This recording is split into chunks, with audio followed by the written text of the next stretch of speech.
Hi, I've just got back from America where I was teaching irony as a foreign language. Or was I? I did meet a lot of nice people in America, Mexicans mostly.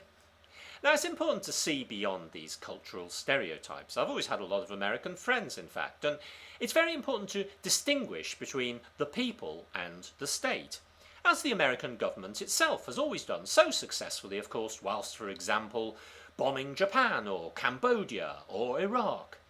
Now, we do tend to have quite a cliched view of each other. Americans, for example, often think of the British as being reserved and polite, which shows what a bunch of fuckwits they are. Now, we do have America to thank for the free market, where it just seems like everything's expensive except human life. Great ideas have come from America, namely the idea that America is great. The Americans aren't afraid to blow their own trumpets, though they're happy to pay Hispanics to blow them for less. America has given the English language a new word: anti-Americanism. The US was founded from idealism and bravery, not to mention genocide and slavery, but it's made great strides since then. Strides, in fact, all over the world. Over 700 military bases in over 60 countries. US military personnel in over 150 countries. And yet people say Americans are inward looking. Perhaps they just don't know where countries are until they invade them. Well, that's unfair, really, isn't it? Because if you look at an atlas, just check out an atlas, the size, the sheer size of America. And besides, how many Europeans would genuinely be able to pinpoint Pennsylvania or Colorado or Kansas? Not many, I suspect.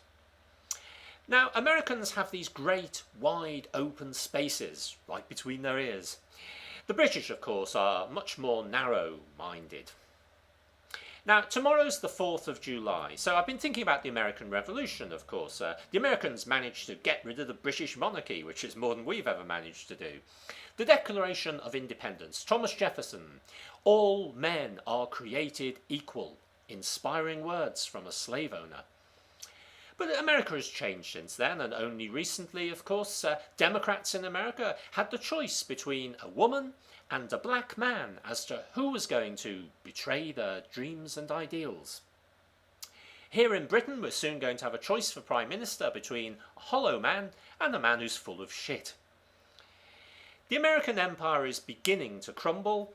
The British Empire crumbled a long time ago. It's as rotten as the Americans think our teeth are, and perhaps they're quite right.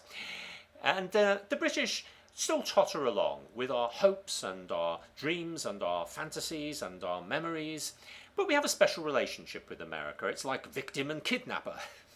No, I don't think that's really fair. We in Britain are still deeply, deeply grateful for the fact that during the fight against fascism, America provided us with war loans at very reasonable rates of interest, which only took 60 years to repay.